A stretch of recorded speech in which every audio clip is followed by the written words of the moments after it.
बिस्मिल्लाहिर्रहमानिर्रहीम। अज़ीज़ तुल्बा मज़दूर सामीन, अस्सलाम वालेकुम। हाज़िर हुए अपने एक नए लेक्चर के साथ। हमने बेसिक थ्योरी मुकम्मल कर लिया है। अब मैंने सोचा कि हम शुरू कर रहे हैं प्रोटेक्शन डिवाइसेस को, कि प्रोटेक्शन का टॉपिक हमें काफ़ी सारी इंडस्ट्री की तरफ से मैसेज आए थे कि प्रोटेक्शन के ऊपर फ्यूज़ और मुतअद्दिद रिलेज वगैरह के ऊपर लेक्चर रिकॉर्ड करवाएं। तो आज हम टॉपिक फ्यूज़ हमने सेलेक्ट किया है। आज फ्यूज़ के बारे में पढ़ेंगे। हम बुनियादी लेवल से लेकर चलेंगे और मजीद इसकी फर्दर टाइप्स को डिस्कस करेंगे। तो फ्यूज़ बेसिकली जनाब, जब इंडस्ट्री के अंदर कोई भी डिवाइसेस या कोई हमारे आलात मशीनें लगती हैं तो आहिस्ता आहिस्ता वो घिसाव के अमल से गुजर कर जब वो पुरानी हो जाती हैं या किसी की ग्रीसिंग करने वाली होती हैं तो उनके बॉल बेरिंग की फ्रिक्शन बढ़ जाती है।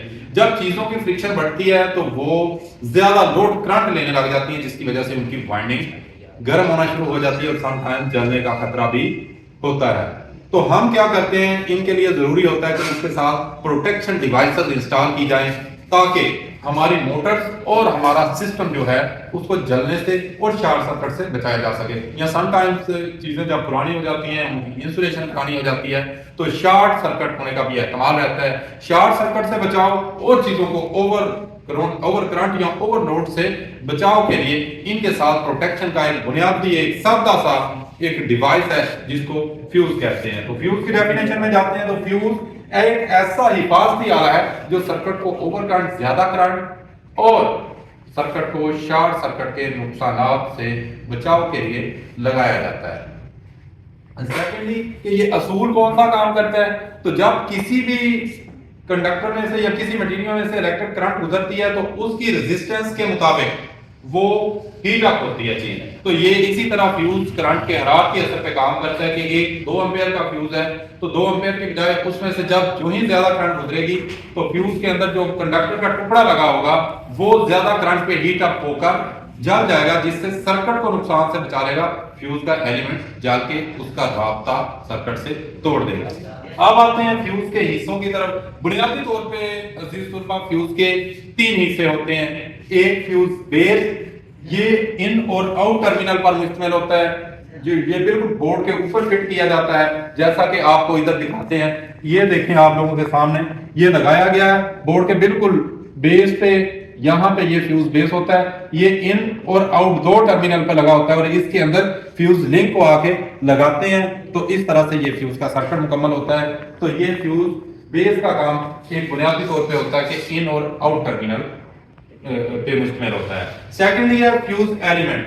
फ्यूज एलिमेंट फ्यूज का एक ऐसा हिस्सा होता है जो फ्यूज बेस और फ्यूज बेस के अंदर जाके फिट होता है और फ्यूज लिंक के दरमियान लगाया जाता है। बुनियादी तौर पे पूरे के पूरे फ्यूज की कैपेसिटी और फ्यूज की सलाहियत का दारोमदार उसके फ्यूज एलिमेंट पे होता है। अगर एक अच्छे टेक्नीशियन को फ्यूजिंग करंट की रेटिंग का नहीं पता या फ्यूज एलिमेंट वो सही कैपेसिटी के मुताबिक नहीं लगाया जाता तो फ्यूज लगाने का मकसद ही फोत हो जाता है सिरे से, क्योंकि फ्यूज एलिमेंट ही एक ऐसा फ्यूज का हिस्सा होता है जो पूरे प्रोटेक्शन का मकसद फ्यूज एलिमेंट होता है। तो इसलिए जब भी आपने फ्यूज एलिमेंट चेंज करना है या पहले से जले हुए फ्यूज के अंदर फ्यूज एलिमेंट को रिप्लेस करना है तो उसकी सही करंट रेटिंग का तयन होना आप लोगों को बहुत जरूरी होता है, क्योंकि फ्यूज एलिमेंट अगर आपने ठीक लगाया तो वो ठीक टाइम पे और ठीक करंट रेटिंग पे वो डिस्कनेक्ट करेगा सर्किट को।